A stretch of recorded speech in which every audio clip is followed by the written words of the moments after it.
As long as people have owned property, they've looked for ways to keep it secure. The idea of a lock and key dates back to the earliest civilizations, and the history of invention is littered with countless failed designs. The most widely used lock today is the pin and tumbler lock, invented by Linus Yale Sr. and his son, Linus Yale Jr. In 1848, the senior Yale patented the basic premise, but later, in 1861, Linus Jr. refined his father's invention into the enduring design that we still use today. The pin tumbler lock gets its name from the pins that line the keyway. They're split in various locations, and springs hold them in place. When the right key is inserted, the pins align to put the split exactly between the plug in the center and the shell around the outside. When everything lines up, the plug can turn. I'm building this lock out of acrylic so we can see the inner workings. It also comes in a variety of useful shapes and can be worked with common tools. The plug is a bit too large for the shell. To get it down to size, I find the center of the plug, and then drill a hole for the circular key.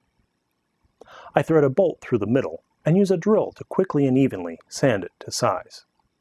When it fits smoothly, I restore the polish using successively finer grained sandpaper and finish with plastic polish and a non-abrasive cloth. I drill the holes for the pins through the case and the shell at the same time to make sure they're aligned with each other. After they're drilled, it's time for more polishing. Cutting a groove in a cylindrical key is more complicated than modern flat keys, but a narrow grinding wheel and a rotary tool makes it go quickly. Next, I cut the pins that ride along the key. I round the end next to the key so it will easily slide into its groove. Each pin should be flush with the plug when the correct key is inserted. The wrong key will misalign them and keep the plug from turning. Pin chambers hold the other half of the pins and springs to push them against the key. I make them from smaller tubes that are shaped to match the curve of the shell and attached with acrylic glue.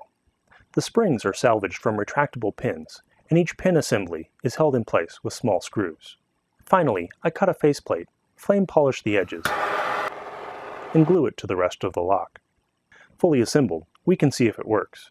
When I use an incorrect key, the pins fail to line up on the shear line, and the plug won't rotate. Using the correct key aligns the pins, the bottom half in the pin chamber, the top half in the plug, and the lock rotates. No lock is foolproof, but many other lock designs have come and gone since 1861. Meanwhile, the pin tumbler lock has been consistently popular, remaining nearly unchanged for more than 150 years. I'm Steve Hofer for Make Inventions.